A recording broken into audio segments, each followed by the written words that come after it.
again, and welcome back to the Diamond Report, where we dive into all things Whitman baseball. Stephen Gall, Cody Miller here, and Cody, not wasting any time because we're back here less than 24 hours from when we left it, taking on the George Fox University Bruins this opening weekend, opening up the season against the George Fox Bruins, opening up the official home calendar here at Borleski Stadium. But any immediate takeaways right off the bat before we really jump into the nitty-gritty?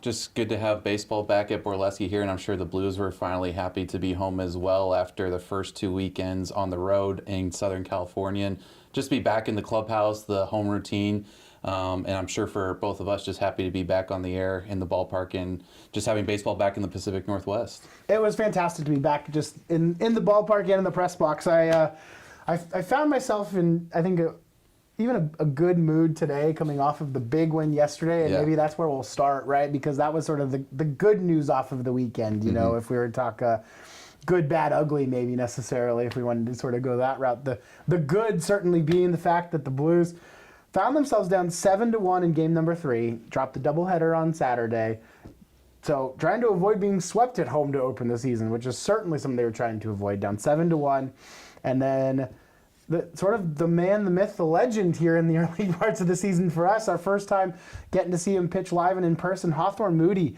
really came out and impressed and kept the team in the game, was able to sort of stabilize the bleeding, for lack of a better terms. You've been watching The Pit, so you've been caught in ER land.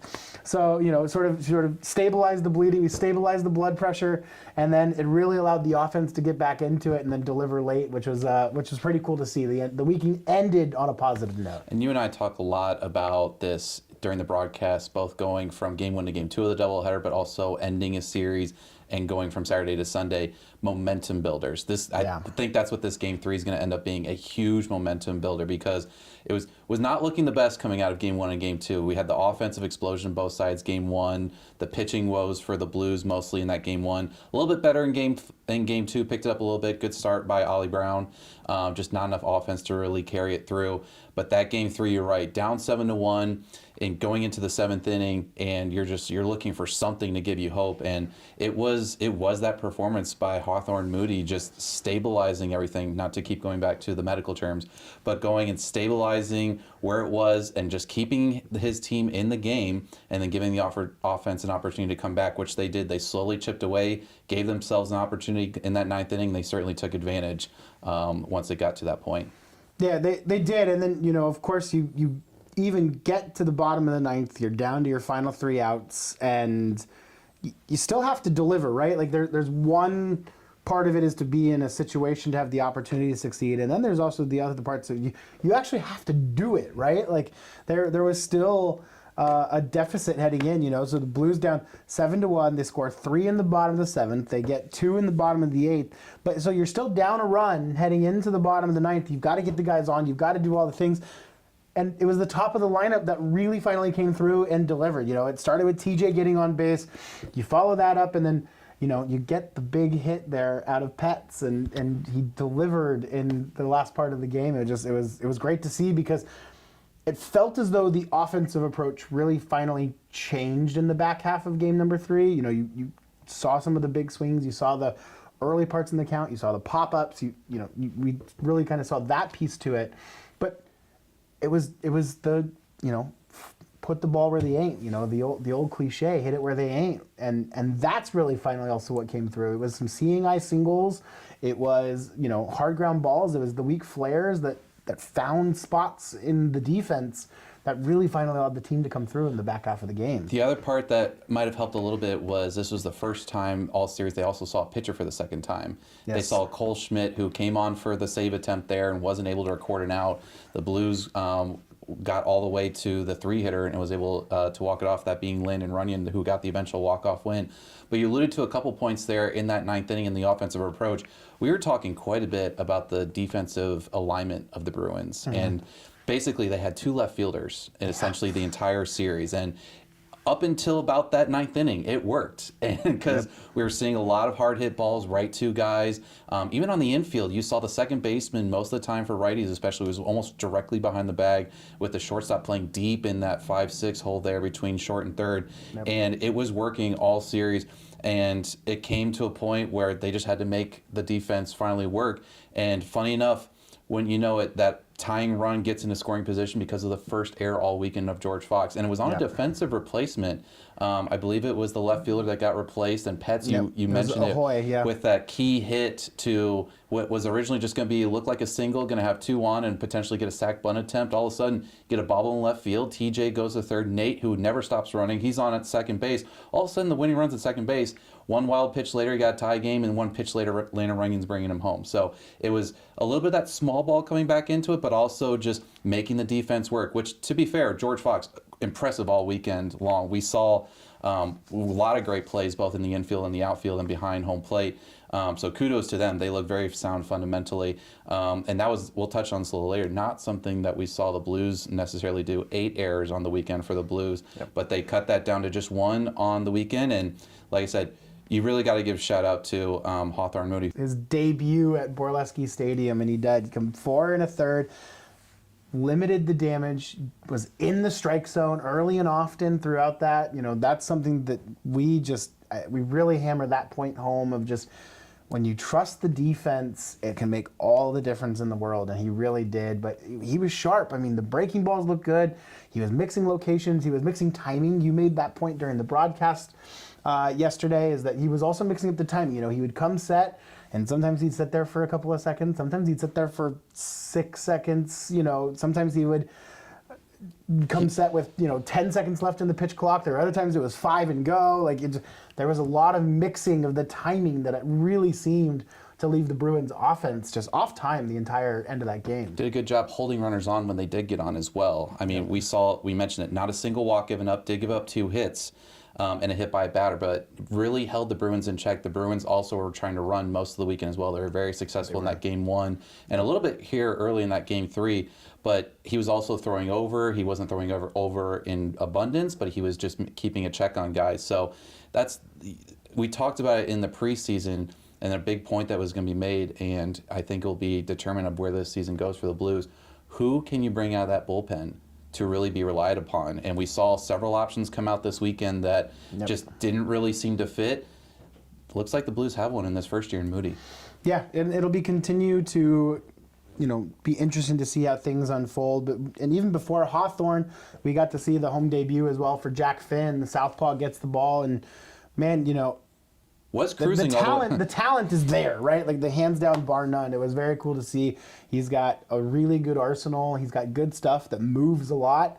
One of the challenges that comes with stuff that moves a lot is whether you can command it, right? There's the adages in baseball. You talk about control, and then you talk about command. You have to be able to control the ball, but then you have to be able to command where your pitches are going and be able to locate on a regular basis in order to sequence, in order to mix up your pitches, especially a second time or a third time through the lineup. And that looks like where that's going to be the area of opportunity for growth, because man, the stuff is really good, and you saw that with all of not only the whiffs but just the strikeouts that he still had in the game. It came alongside with the 5 walks. That comes with it as you go throughout a season, as you develop as a pitcher. You look at those first 3 innings, he was pretty much lights out.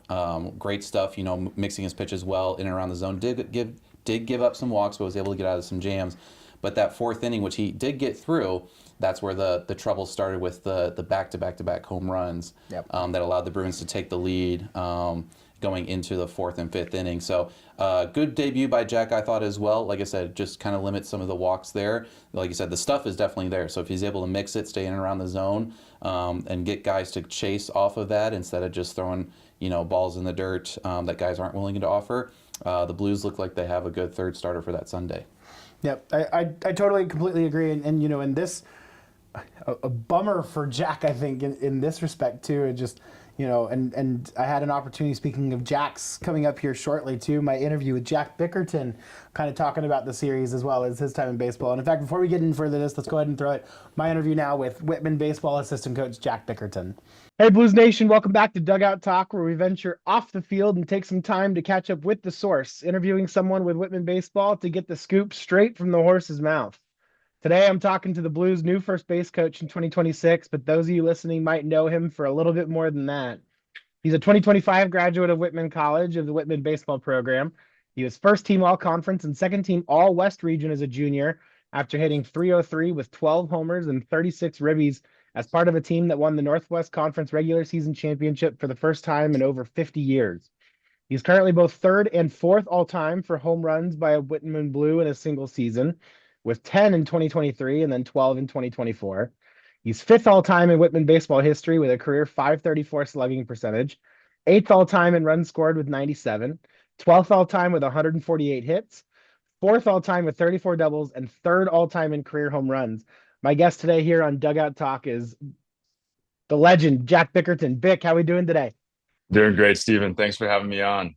Yeah, absolutely. And so before we get into the Whitman of it all and your time here now, first I do have to ask, so what are those numbers kind of jumps out to you in terms of the one that really stands out, maybe one you're most proud of? Yeah. I mean, the home runs are cool. I hit no home runs in high school, so it was really cool to do a little bit of Really? that here. Yeah. But I'm gonna have to go with winning the conference. I mean, first time in I think it was 72 years regular season champions. And just being a part of that team, I mean, that's the memory that I'll hold on to for the longest, for sure. Yeah, that was a super super special season, and that's good team culture right there. BK would be proud of you for that one. So Jack, so you're from Culver City, California, so baseball in high school, all the rest. Kind of talk to us, like, how would your high school career grow? Crazy to learn you didn't hit a single homer in high school, No home but runs in high school. so yeah, Yeah. so talk to us a little high school career and then how you ended up picking Whitman. Yeah. So I went to Culver City High School, played baseball there, played baseball practically my whole life. I was on the fence about whether or not I was going to play college baseball, actually. So I was applying to all, state schools. And then my mom actually kind of helped me out and wanted me, she really, knew that I loved playing baseball. And so she kind of pushed me in the direction of, hey, let's send some emails and let's look into some schools that, might interest you academically and also like you could attempt to play baseball at. And so Yeah. started sending emails out to schools in the Northwest Conference. And yeah, I was in talks with BK. Tommy Richards was here at the time. So I was in communication with him a little bit. And yeah, I came up on my visit. I had visited here in Puget Sound, and I actually visited campus during COVID in 2020. And so there was nobody here. And Oh um, man. couldn't go in any of the buildings. It was just a quick Yeah. walk around. Here's this building. Here's what happens in there. But Wow. I I loved the campus, and BK is awesome. And it seemed to me at the time like what they were doing with the team was something I wanted to be a part of. And so Yeah. about a week later, I committed, and that was that. That's wild. Okay, so I have so many questions because I hadn't even thought Yeah. about the fact that you're so a high school graduate during the pandemic and Mhm. coming up. So had you ever been to even Washington before you came up to visit campus? No, no. So yeah, we flew into Seattle. I had a visit at Puget Sound, and then we took the flight over to Walla Walla, and yeah, that was my first time in Washington. That's wild. So you get to campus, you can't go in a building, That's right. nobody's around, and and despite all of that, you're like, this is the place for me, huh? Yeah, yeah. I mean, like typical high schooler, I just don't think I knew what I wanted, and I came Sure. here and I was like, wow, it's beautiful. Like maybe this is what I want. Yeah. Um, so I'm glad I made that decision. Probably the best decision I've ever made. But yeah, that's how it went. And so I mean, so especially because you had never been here before, but so Culver City, I mean, obviously you're in California, but it's only about 40,000 itself. Am I right? Like, was there sort of a town size familiarity in terms of just, Mm, that comfort or? no. So Culver City, 40,000, but like in the heart of Los Angeles, so not Oh, okay. really, you know. So Yeah, we're yeah. like, No, okay, that doesn't count. You can yeah, strike that from the record then. yeah.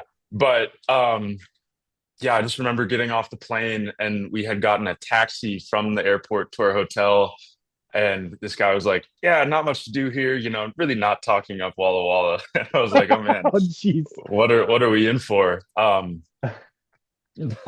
Yeah, definitely different, but I think that's kind of part of what made my decision is trying something new, doing something new because I'd only known Culver City and LA, and that's where I grew up, and Yeah.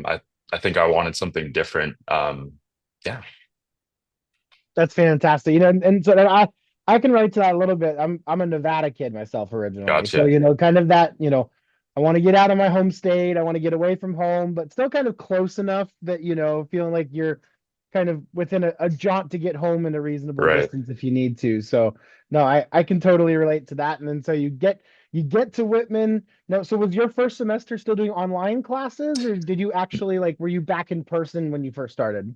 No, so yeah, I just missed the online classes here at Whitman. So Okay. everything was in person, which I'm grateful for. I Yeah. definitely prefer that. Yeah. Yeah, absolutely. That was an adventure. So I'm actually glad for you that you didn't have to experience that side Yes, of it. yes, me too. So you get to Whitman, you get to jump right into the program. Obviously, then so you were probably kind of looking at stuff right as the team had gone to regionals in 19, had gone down to Chapman, so right in your backyard more or less then. Right. And then, so in terms of when you got here, what were the sort of expectations for yourself? Was it just I want to play baseball and get a degree? Did you have goals that you kind of set for yourself when you got there? Or was it just kind of I'm gonna show up and see what happens? Um, yeah, I think more so along the lines of showing up and see what happens. Yeah. I love baseball. I knew I wanted to play baseball, but I didn't have any expectations of in terms of like, starting right off the bat or, this and that. I wanted to be a part of the team. I wanted to get better. Um, but that was about it for me coming in. I was just excited to be playing college baseball. Yeah. Absolutely. Well, you played it awfully well. And so Thank you. you end yeah, absolutely. And I've got questions about teammates and some other stuff that I want to ask you too at some point, but I want to kind of dive in. So you graduate last spring, you're off kind of doing your own thing, and then, result of Coach Hara leaving and Colby getting the CC job, Mhm. how did it kind of transpire from your end of, ended up now where you're back here with the program? Yeah. Well, first off, congrats to Colby and Jordan, two really awesome guys and awesome opportunities for them. But yeah, so I had stayed here for about 3 months after graduation, stayed in town with a couple of my teammates that had also graduated with me. I Yeah. was working at a winery. I was working at Dusted Valley, which is Noah and Sam Brownell's family's wineries. And that was an awesome experience. I had a lot of fun doing that. And then Yeah. I moved back home to Culver City and I actually got a job at Trader Joe's. Okay. So I was working at Trader Joe's for about 5 months. And then um, it must have been early January, mid-January. BK gave me a call right after Hara had left and asked if this is something I would want to do. Yeah, so after we got all the logistics figured out, it was a pretty easy decision after that, but a little logistic challenge Well, for talk sure. about those, right? Because now all of a Yeah, sudden you're packing up. You got to get back to Walla Walla as fast as right. possible. You got to find a place to live. All that. How fast did all that have to come together? Yeah. Well, it was first it was like, making the decision as soon as possible because the guys are coming back on a campus from winter break and Right. I've understood all of that. But the logistics of moving up here in about a week from the time I made my decision, that was, finding a place to live and all that. But BK helped me out and made it super easy, and I'm really thankful for that. Yeah.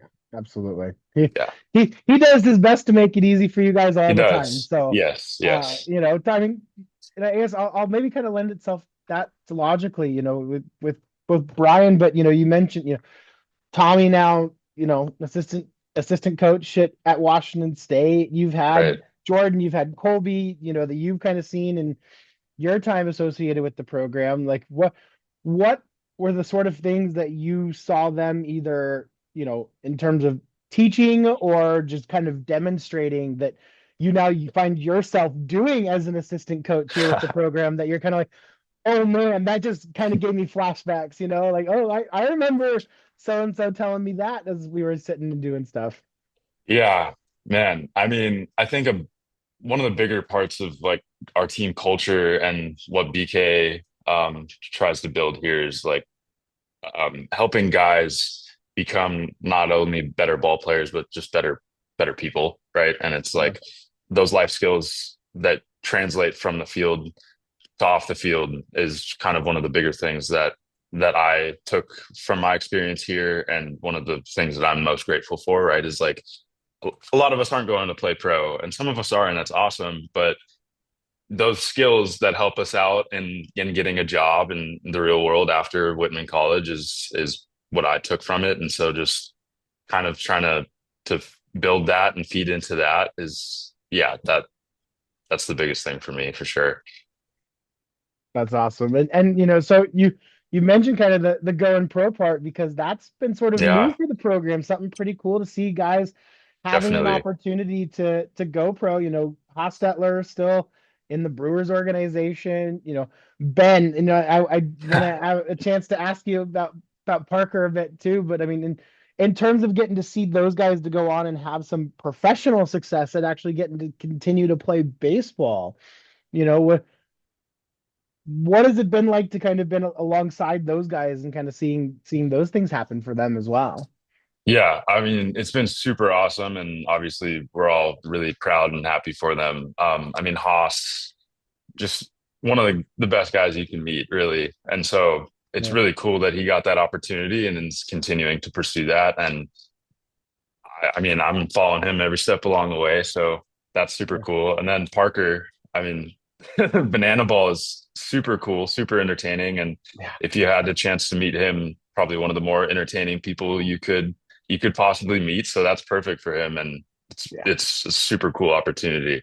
Yeah, Uh, I gotta say too, I saw a highlight video. I think it was yesterday of him yesterday. making Yeah. the backflip catch. It Yes. doesn't look like he's left the weight room either. My No, goodness. no, no, definitely not. Yeah. Yeah. No, it's super impressive. And it was cool to see that because before he had gotten on the team, I'd seen on his social media he was posting, his practice of the backflip catch and Yeah. his progression with that. So super cool to see that. Yeah, it was super awesome to see, Yeah. and like and not only just even those two, Julian playing indie ball, Matt Sox playing indie ball. I Yeah. don't know if you ever got to meet Matt or not, but just and I don't know how much you're doing maybe on the recruiting side now and helping with the assistance coach part, but just what does that do from even a recruiting perspective of like whether that's something you're doing now as an assistant or even if you were in those shoes of like, yeah, like this program, not only am I getting to the education, but like if guys want to play pro or play at the next level, like that opportunity is there as well, and kind of how that changes the dynamic of the conversation. Right. I mean, I'd imagine it's kind of a big shift in the conversation, especially Yeah. in terms of Division III baseball as a whole. Like, I don't think that D3 gets the flowers it deserves in being competitive, and Yeah. having guys gone pro out of Whitman, I think is a big talking point and a selling point really as to why, we are an elite program and take what we do seriously. Yeah. Yeah. Absolutely. And then so, taking what you do seriously. So now you are on staff.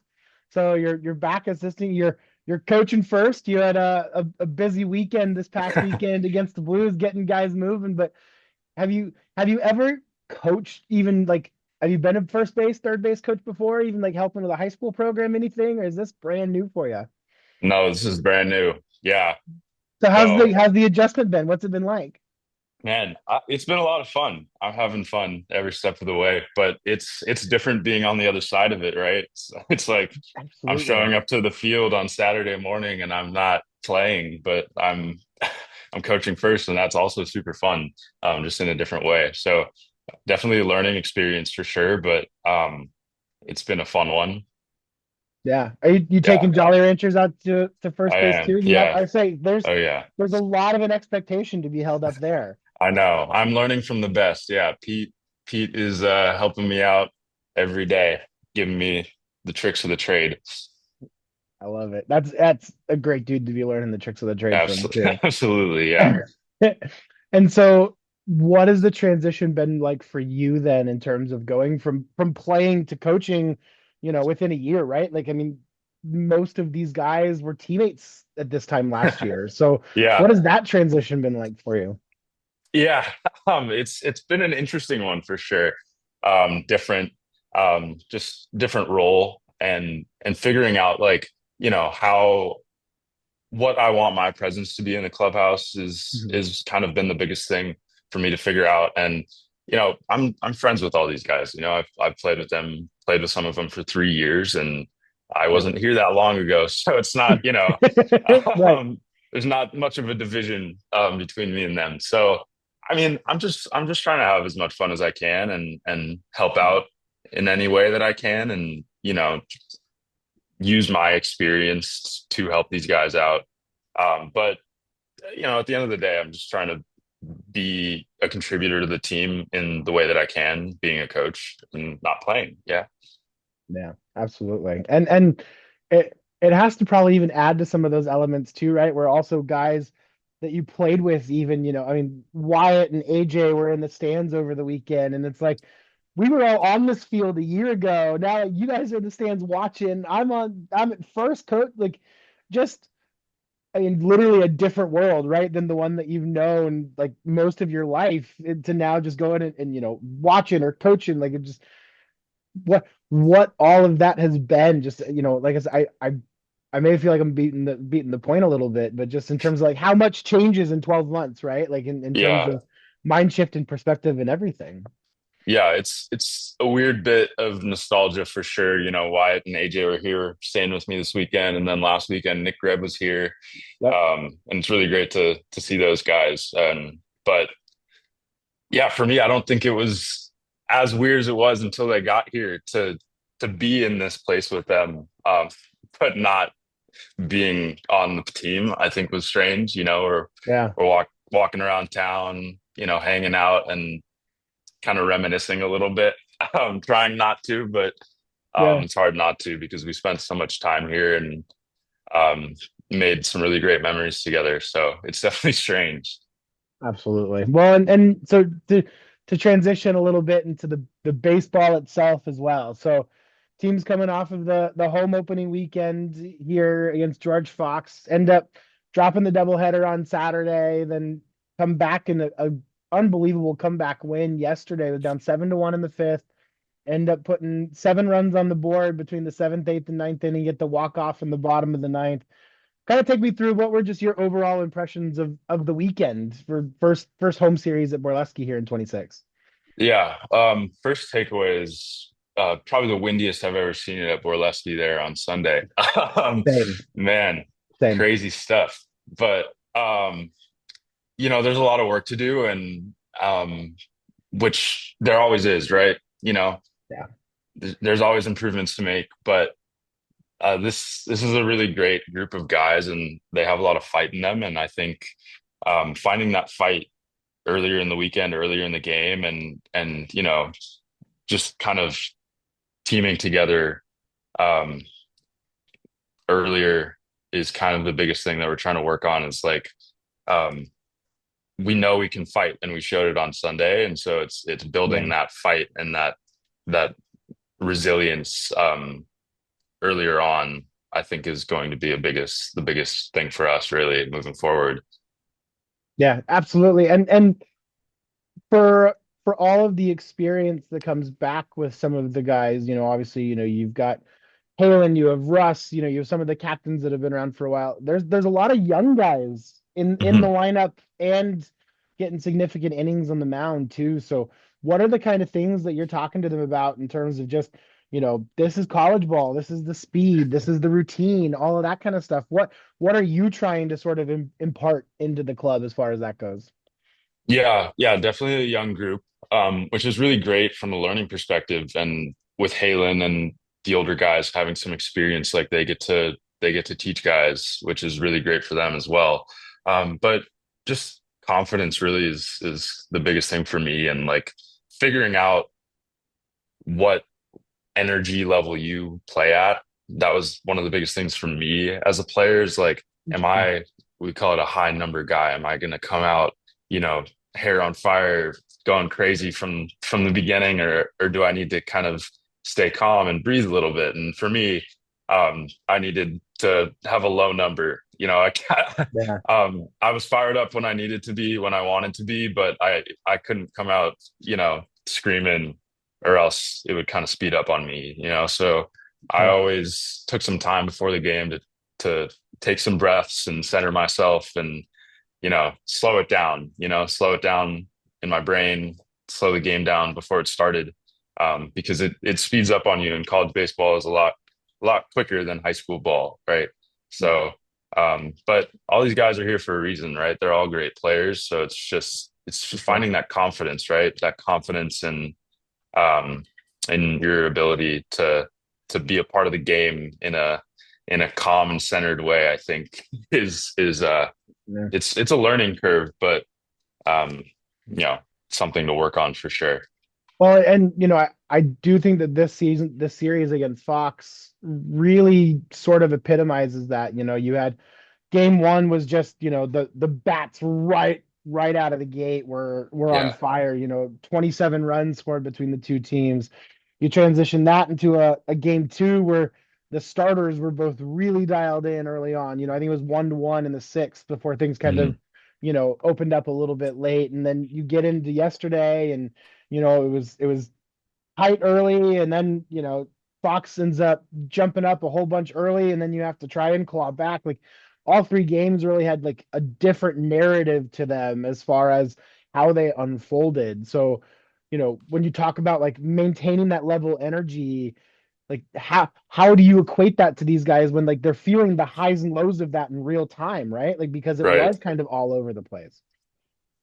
Yeah, yeah, it's a challenge when it's so up and down, but that's baseball, right? It's not going to be the same. It's not going to be even keeled from the first inning to the ninth. So, it's just kind of figuring out for yourself like what you need to do to kind of like lock in that in any given moment, and understand what's going on, understand your role in any given moment. I think is Yeah.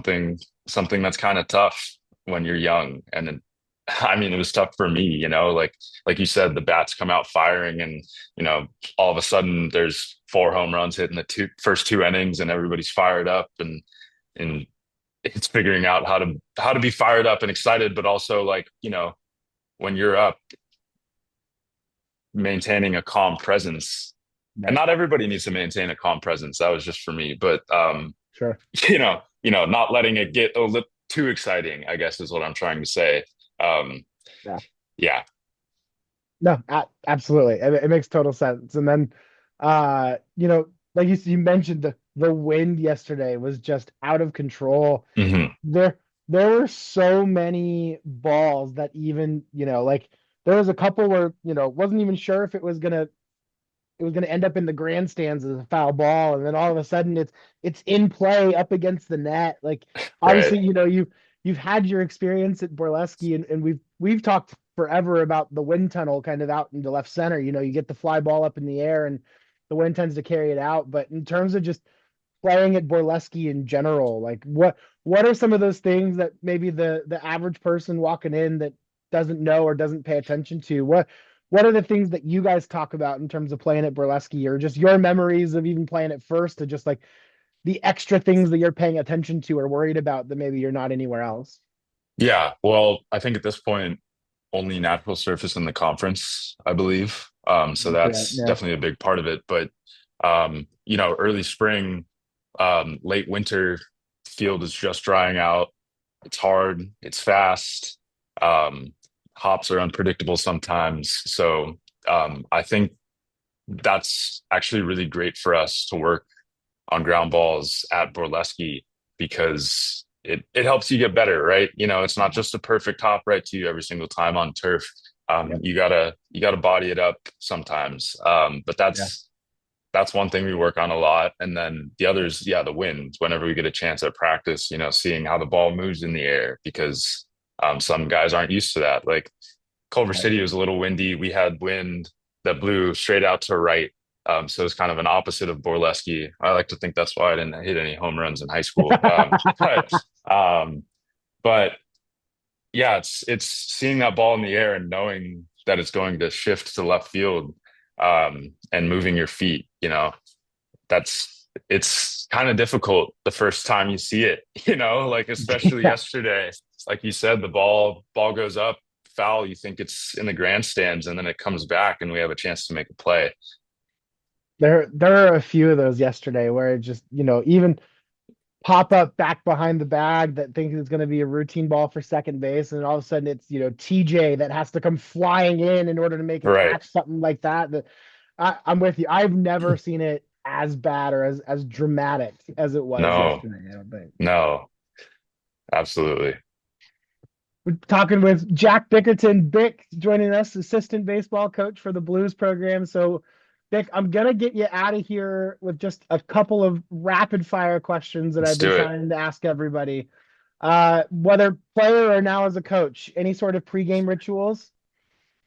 Yeah, so like I'd kind of mentioned earlier, I tried to breathe as much as I could before the game because, I would get a little nervous before the game, and Sure. as I think a lot of guys do, and it's natural too, but figuring out how to kind of calm those nerves and center yourself was the big thing for me. So usually what I would do is about 10 minutes before game time, probably right before the home plate meeting, I would sit down and kind of feel where my feet are and close my eyes and take some deep breaths, right? And just kind of remember where I am and regain that confidence that I know I have, and understand that I'm out there for a reason, and I can do it, right? I'm capable of succeeding. That was kind of the biggest thing for me, is like positive self-talk, and just taking some breaths, slowing the heart down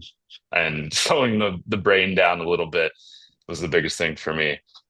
Absolutely. Hey, it matters. And was that something you were doing pregame, in game, just all the time, or were there particular moments that you would do something like that? Yeah, I usually tried to do it pregame, so once I got on the field, I was ready to go. And but yeah, if I found that I needed to do it during the game, I would take a second, take some breaths for sure. It speeds up on you sometimes, and like I said, you get excited and sometimes a little too excited. So you gotta breathe. It's important. Absolutely. Uh, favorite favorite like moment that you've had as a member of Whitman baseball so far? Man, there's a couple. There's definitely a lot of memorable moments. I think one would be going to play at UW in the fall of my junior year.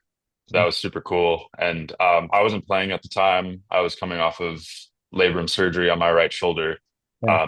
So I kind of just got to watch, but super cool to see the guys go out there and compete at the highest level, right? I mean, just really, really cool experience. And I don't think there are any expectations for us going out there other than to, have that experience, get our reps in, Right. and play some good baseball. But they went out there and played really good baseball, and put up some runs and competed at a level that I don't think we were expected to. So that was super cool to see. And then, like I said, winning the conference in 2024 was super fun. And that was just a really fun season to be a part of, because it felt like from the beginning to the end we were kind of rolling and Yeah. firing on all cylinders. And I mean, best team I've ever been a part of for sure. And just the team chemistry was very high. It Yeah. was a fun team to be a part of. Yeah, absolutely. It was fun to watch it along the way. So I'm Mhm. totally with you there. Uh, favorite type of music, whether that's baseball or anywhere else, just what kind of gets you in the groove? What do you like to listen to? Yeah, yeah. I listen to a lot of a little bit of everything, right? But usually I'll find myself listening to like folksy, like Okay. kind of country, not really like yeah, like folk indie music. That's what I listen to in my free time. But at the baseball field, I'll listen to anything, anything that'll fire me up. Um, I like uh we on our playlist, like I'm sure you hear it every game, but there's a little bit of everything. Yeah, there is. Yeah, yeah. Um, for my walk-up songs, I always tried to choose something fun and not too crazy because like I said, like I needed to be calm. So Yeah. last year was Bye Bye Bye by NSYNC and Yeah, which was fantastic, by the way. something fun. A shout out to Thank you you. because one of my biggest gripes, and you guys have probably heard bits and pieces out of it. That I'm there are guys that are really good at picking walk up songs, and there are guys that are really bad. And so I did appreciate like you played to the crowd with yours as much as it was to fire you up. It also was to keep everybody else engaged. So I always really Yeah. did appreciate that with your choices. Yeah. That one was good. And then the year before was Temperature by Sean Paul. I really Yep. liked that one. That was probably my favorite of the three that I got to choose. And then my sophomore year is Sexy Back, Justin Timberlake. Yep. So all fun songs, but songs that I could go up there and hear it and kind of smile about it, right? Like Yeah, I exactly. wasn't going up there with a furrowed brow and super, angry, because Yeah. that's just not how I played. But Yeah. yeah, that's how I chose my songs. Well, it is a shout out to you, and I mean that genuinely because I Thank did. It you. was like I was Thank like, you. at least I know Bick has a good one right in the middle of it all that was going on. So Thank you. it was a reprieve from some of the other ones that I'll just say maybe not my favorites. How about that? So uh so did you always think that you would ever end up coaching baseball? Was this ever like a dream or reality for you, or just sort of kind of fell in your lap? Oh, not really. Yeah. So at the moment, I'm submitting grad school applications, looking into sports business. I want to stay around and in sport, and especially baseball, and in any capacity I can. And so, Yeah. um, not that coaching was always my dream or something that I could see myself doing, but just wanting to stay within sport. It wasn't ever off the table. It was never something that I was like absolutely not. Um, but yeah, not something that I thought I would be doing, but something that I am glad that I'm doing because you learn a lot. Um, Yeah. and getting to be on the other side of the game is really cool, and it's been a cool learning experience for sure. Yeah, absolutely. Who throws the best batting practice right now on staff? It's going to be Anthony Chavez. Yeah. Chavi, huh? Yeah. I mean, he's pretty money with it. I try my best. But yeah, he's got some good BP. That's awesome. I love to hear it. He seems like a great dude too. I've really Yeah. enjoyed getting to know him so far. What what was sort of your favorite like thing you ever learned from a coach, whether that was on the Mm, field, off the field, in the dugout? Like, what's that like one thing that stuck with you of like I've never heard that anywhere else? man. Ooh, there's there's a lot of things. There's Yeah, a lot of things I've learned from BK and Pete and all the guys along the way. Um, man, I think just like the general like my my breathing was inspired by BK, and we visualized before the games and before practice. yeah, And that's something that I'd never done before is like visualizing yourself succeeding in game, in practice, whatever setting it might be. It was yeah, something that I had never done before. It was just like go out and do it. But kind of taking that time to breathe and center yourself and reflect and like see yourself doing it is really helpful. yeah, Because when you go out there, it's like, okay, like I've kind of walked myself through this before. Like I I know how this goes. I know what to do in these situations because I've kind of thought about it. And I know I can be successful is super helpful. And it's at least for me, not something that I had thought about ever doing.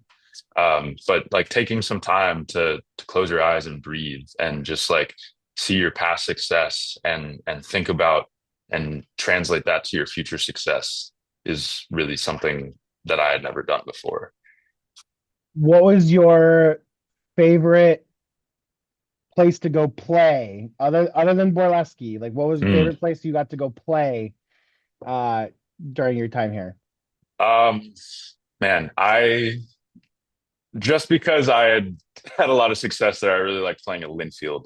That Okay. was I hit a few home runs at Linfield. We had played there quite a few times throughout my career. We had played a couple neutral site games there Mhm. against some East Coast teams. But I enjoyed playing there a lot. It was also really cool last year to play at the Salem Kaiser Volcano Stadium against Willamette. Oh, It was a pretty cool opportunity as well. And of course, I always enjoy going down to California and playing, you know, yeah. Get close feeling to that home. home. Yeah, absolutely. Who's the funniest teammate you've ever had? Man, there's a lot of them and in a lot of different ways. Um, just a generally funny group. I mean, Ben Parker was a really funny guy. Um, Popular answer on here, Carl, but Carl is truly he's a really funny guy. Um, th- I Is he getting that's mad at you guys for all saying that he's funny? no. Um, but truly like one of the funniest and most fun groups of guys that I've ever been a part of. Just you know, I think making the game fun is super important and something that some teams and some guys struggle to do. Yeah. But if you're not having fun, then you know, what are you doing? Yeah. So there's a Yeah. lot of funny guys for sure. I'm gonna get you out of here on this, and I haven't actually asked anybody this yet, but All right. it's something that Cody and I talk about a little bit, is that we are sort of, on this like playing baseball in the Northwest Conference is brutal. And I Hmm. say that from the genuine perspective of like top to bottom, every year you have no idea who's going to finish in first, and you have no idea who's going to finish in eighth. Like just any given weekend, any given situation. Like, what would you say if I was to say, give the PSA, right? Like public service announcement. This is what it's like to play baseball in the Northwest Conference. Like, what do you want people to know? Yeah, I mean, I think the thing that I learned across my 4 years here is that everybody's going to go out there and compete, right? Everybody's good. The separation and competition is not like it is in other conferences, right? You don't have your guys that are going to go out there and win it every year. You don't have Yeah. your teams that are bottom of the barrel every year. It's across the board, um, pretty tight competition, right? So, Yeah. every game is important that you play because everybody's going out there hungry to win it, and everybody has the opportunity to do so, which I think is really awesome. Um, it makes it fun. And I feel like almost every year um, that I played here, it came down to like the last weekend, right? Mhm. If we win these games and this team loses these games, then we'll place second or whatever. And um, Yeah. it had come down to that a couple times, and I think it was um, maybe my freshman year or last year, like, if we had swept this series, we had come in second. But if we lost one of the games in the series, we missed the tournament. It's Mhm. crazy how close it comes down to at the end of the season. But um, just a testament to how competitive all these teams are, and everybody wants to win, and I think that's really cool. Couldn't agree more. Again, Vic, I really appreciate you hopping on and joining me this morning Yeah, of after course. the busy weekend and the busy week upcoming. Got 4 games this weekend against the Puget Sound Loggers, 2 on Saturday, 2 on Sunday, double headers both days. We're gonna hope that the rain gods cooperate this week and help us out. So we'll look forward to seeing you this week and back out of Borleski next weekend. That's right. Absolutely. Yeah. Thank you so much for having me on. Excited to tune in next week as well. Absolutely. We'll Yeah, keep doing it. So we're let's having a do lot it. of fun. So All right. awesome. And so again, welcome back to the Diamond Report opportunity again. Shout out to Jack Bickerton for joining me for a conversation about the weekend. But so I didn't want to step on his toes in the interview, Cody, but you know, in my experience, and I have to imagine yours as well, I think that yesterday was the windiest experience that I've ever had at Borleski, where the ball would go up in the air, and it was the memes that you see on the internet, like how it started, how it's going, Yes. like. The ball, there were a couple of times I thought it was going into the grandstands and then would end up like back nearly in the field of play and had a play to be made on it. It was crazy to me. It was a constant wind, but there's also the gusts that were coming through, and we were seeing it towards the middle of the game that was kicking up, and we had to pause briefly a couple times just because the dirt was getting in some of the players and the umpire's eyes. I believe Nate Petz lost his hat at least twice. At least I felt twice. so bad for Nate the second time too, where it went like back-to-back pitches, and he just he throws his head up in the air. He's so like, what am I supposed to do? It's like, what am I supposed to do? It's like, can't tape it down. So It was fantastic. I felt bad for him at that moment, though. I was just like, oh man, poor dude. Well, he wasn't the only one that was losing his hat, but you're right. And I was saying up in the press box in between innings, it looked like a tee shot off your first hole of the day, where it just immediately goes right or left depending on which hand you're hitting. So, and we saw it a couple times that the fielders were having trouble. I think it was early in the game. I can't remember if it was Blues or Bruins, but there was one. It was just hit dead center, and by the time you looked, that ball landed in left center field. So yes, very challenging day, windy wise for the Sunday game. Definitely created some havoc, and you're right. Kept balls in play or pushed balls out of play.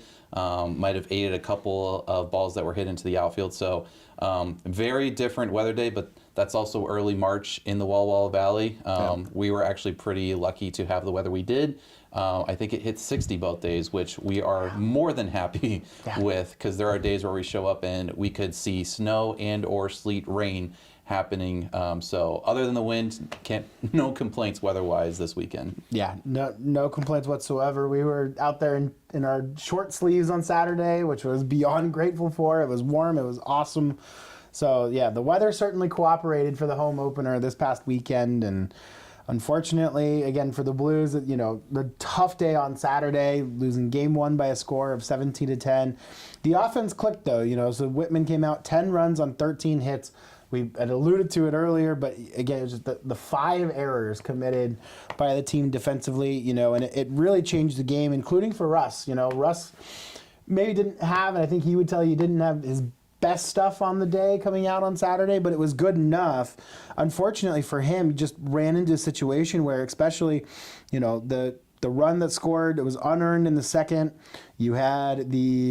And then you had the couple of runs as a result of errors in the fourth that helped end his day prematurely. And just, when you give teams that fourth out or the fifth out, and in a shutout, again, I think this Bruins program, I think early record and across the Northwest Conference too, and I'll say it, and I touched about it as well with Bickerton. And just the conference is so competitive, but then when you're also trying to schedule difficult in terms of trying to prepare yourself for conference play, you end up playing teams sometimes that are also pretty good, and so records don't always reflect the quality of the program. Mm-hmm. And I think that it's important to illustrate that, especially early in the year.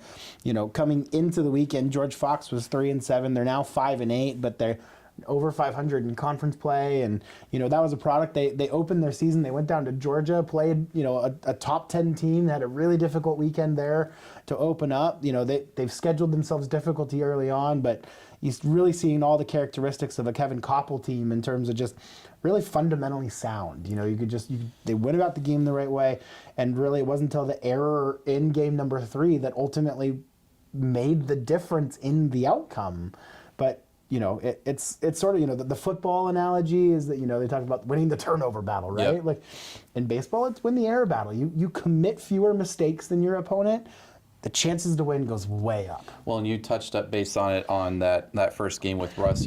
I think he'd be willing to admit he didn't have his best stuff that day, but I thought it was good enough to potentially get into like the 5th, maybe touch the 6th inning there, but was unable to get out of the 4th inning, just going 3 2/3. But did have 4 walks and 4 strikeouts. But you talked about the errors and adding extra outs. That 4th, 5th guy that you just didn't expect to come up just on a routine play that gets, bad throw to first or something that can't be dug out on the infield. It just, those compound, and at this level, hitters are going to take advantage of that. And you look at Russ, who did go 3 2/3, 107 pitches.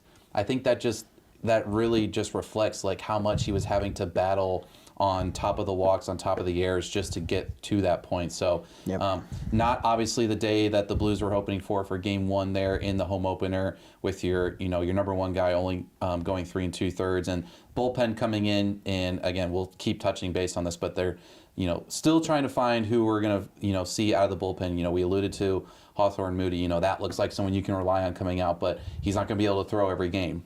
He's not going to be able to throw potentially back-to-back games. I don't know what the pitching schedule looks like. So you got to find that second, that third, that fourth person, if your starters are going to be able to go just 5 or 6 innings, which is very common in today's game. So that'll be something to look forward to.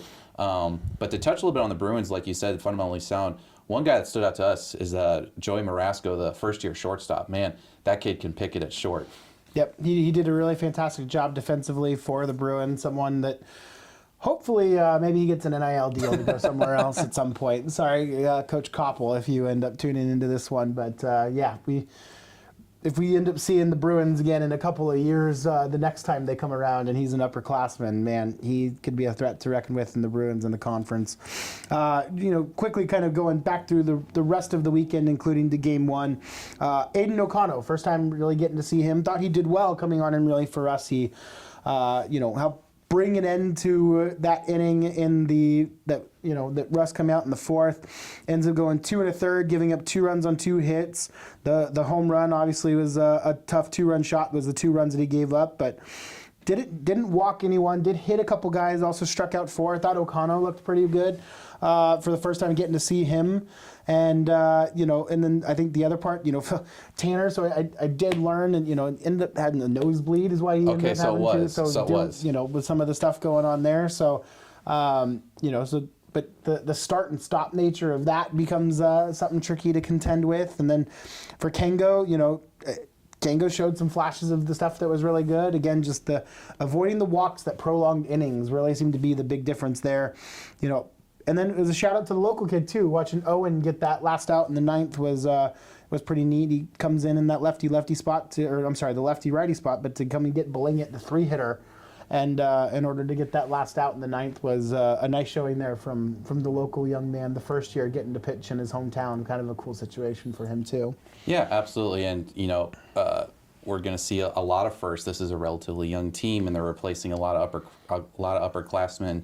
So we're going to see a lot of these debuts. So it's good to see some of these guys' first opportunity at home or just first opportunity in general. And I think we're going to continue to see that as we go through. And, it's going to, it's not always going to be perfect as we saw on that Saturday, especially in game one there. But again, you look at the game two, and we did see some improvement there. There were a couple more errors that I think ended up just being the difference maker in that game too. But in terms of a pitching standpoint, you dropped the game 5-3, but you get a fairly good start out of Ollie Brown, and he had pretty good stuff as well. I think he's going to be kicking himself. He's going to look and see the 5 walks to 1 strikeout, and he knows that he wants to cut down on those as well. Not allowing those free passes, but he's able to work out of those jams, trust the defense and everything.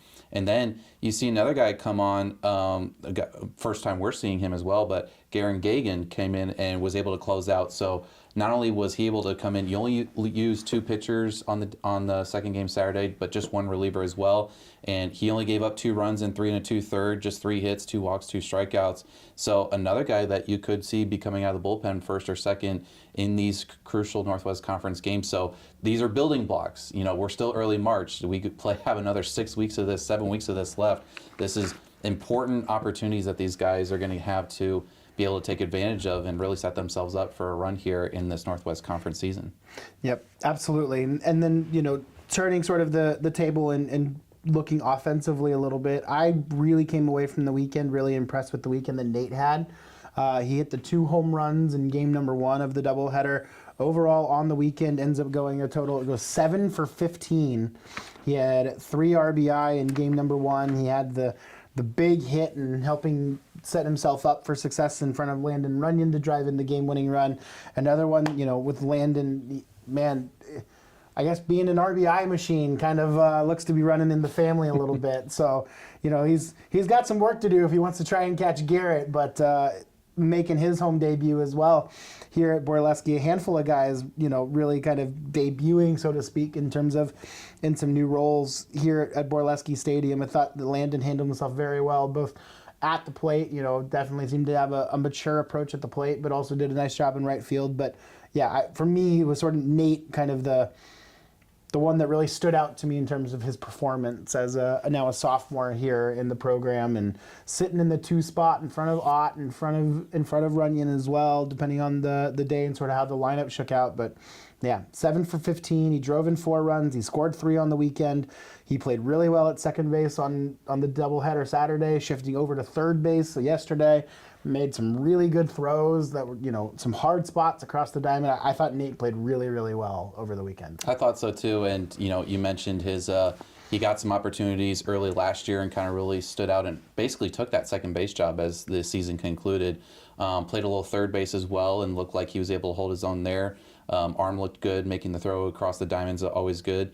But we mentioned at the top with Nate on that game 3 specifically, kid never stops running. He's always hustling. He's always, trying to get in position to make a play. And he found himself in that, was able to take a simple base hit to left that, yes, did get, booted by Ahoy there. But if he's not running hard out of the box, he doesn't get to second.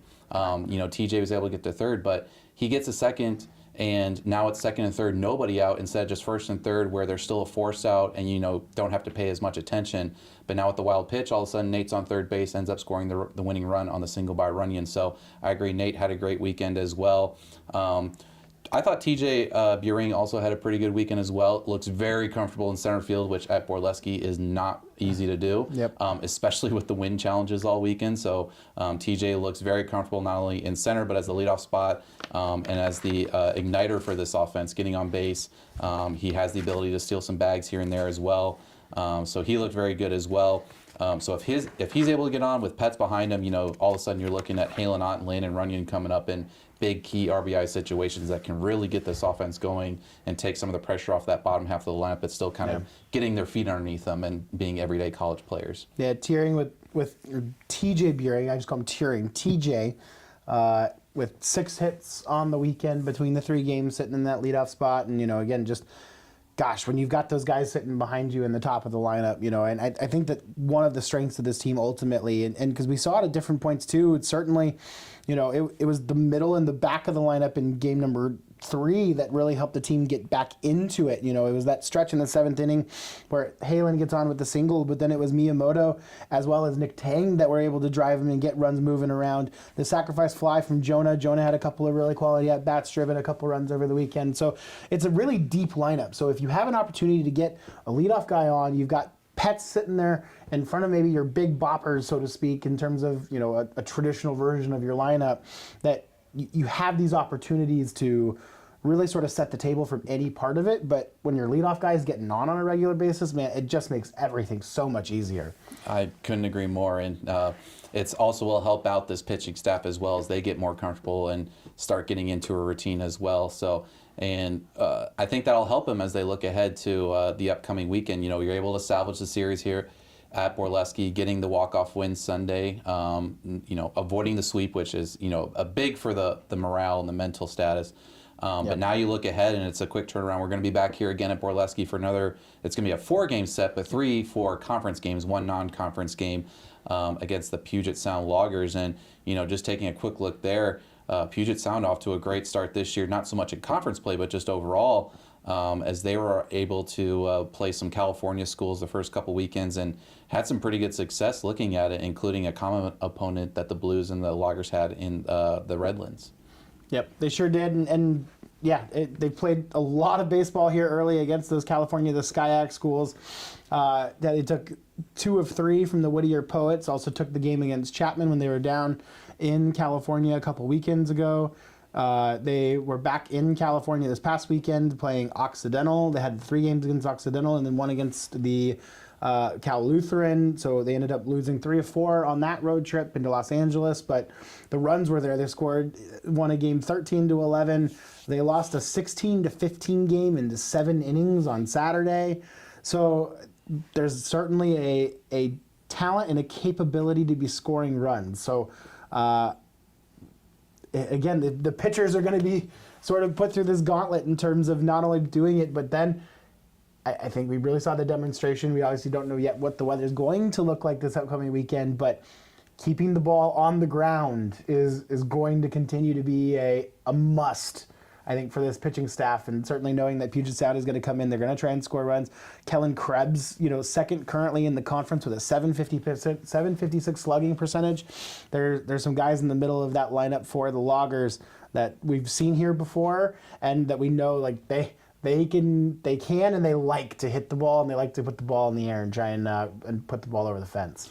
Yeah, and just looking at that opening weekend for Puget Sound, they started a week before the Blues, playing the College of Redlands before the Redlands hosted the Blues, and the Blues were swept by Redlands, and when they took their trip down, the Redlands came up to Puget Sound, and Puget Sound had no issue with them. 4 games, 4 wins, including the last game, 21-4, winning that one in pretty convincing fashion, starting out with 8 runs in that first inning. So looks like the offense is coming to Borleski this upcoming weekend, especially from the Loggers dugout. So now, like you said, it's going to be how are these pitchers on the Blues staff going to be able to, keep that in check while also making sure this offense is able to kind of start coming around a little bit more. Start getting those pieces of the bottom half of the lineup a little bit more in place. Who's the everyday starter everywhere. And it'll just be really interesting to see from that aspect. And I'm sure we'll touch base on the Loggers pitching staff a little bit, but with the offense rolling for how it is for Puget Sound right now, the pitching staff can kind of breathe a little bit easier to start the season. And so since 2009, the Loggers 34-23 against the Blues, currently on a 2-game winning streak, having taken 2 of 3 in Tacoma a year ago. Most notably, again, so since that 2009 mark kind of as some of the sort of, I'll call them modern records, for a lack of a better term, in terms of some updated the stat sites and that kind of stuff. So that we kind of refer back to that 2009 period. Since that period, Puget Sound with a 15-8 record at Borleski as well. So for a team that coming on the road into sort of enemy territory, they have had some success here at Borleski Stadium. So it's a dangerous team that we've seen win the conference, kind of alongside of Pacific and Lewis and Clark, that have sort of been traditionally in the top half of the standings on a fairly regular basis within the Northwest Conference.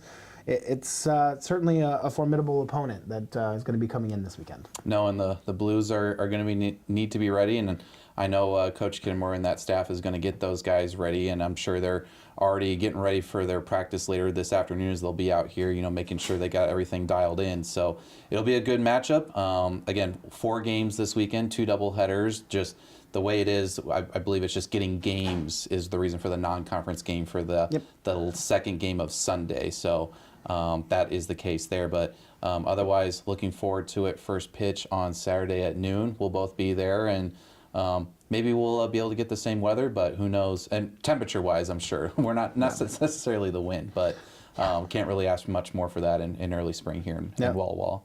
Couldn't agree more. And so again, we've scheduled first pitch right now for 12 o'clock on both Saturday and Sunday in the double headers between the visiting Puget Sound Loggers and the Whitman College Blues.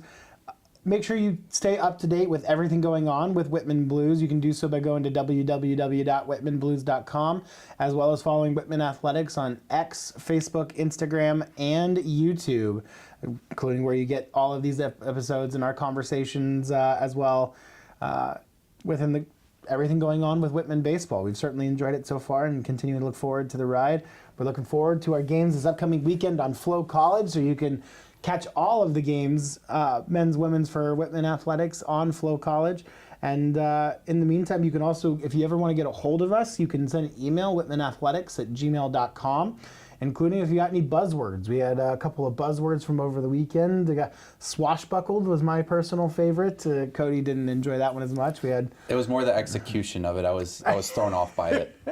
You got it in. You got it in. I was impressed by that, but how you got it in, it was what threw me off. So if you got any Blues buzzwords that you want us to include along the way, questions that we're going to be doing with any of our interviewees, general or specific to any particular players you would like for us to interview, questions for us, anything that you've got, send an email over to whitmanathletics@gmail.com, and we'll try to answer those either within this context, within the context of dugout talk, or even on a broadcast. We're happy to interact with everybody that's following along and paying attention to Whitman baseball in whatever capacity makes sense for you. So I think that's going to do it for us today here on the Diamond Report. Cody, appreciate you joining me always. Look forward to 4 more back out in the friendly confines here this upcoming weekend. Absolutely. Looking forward to it. All right, until next time, go Blues.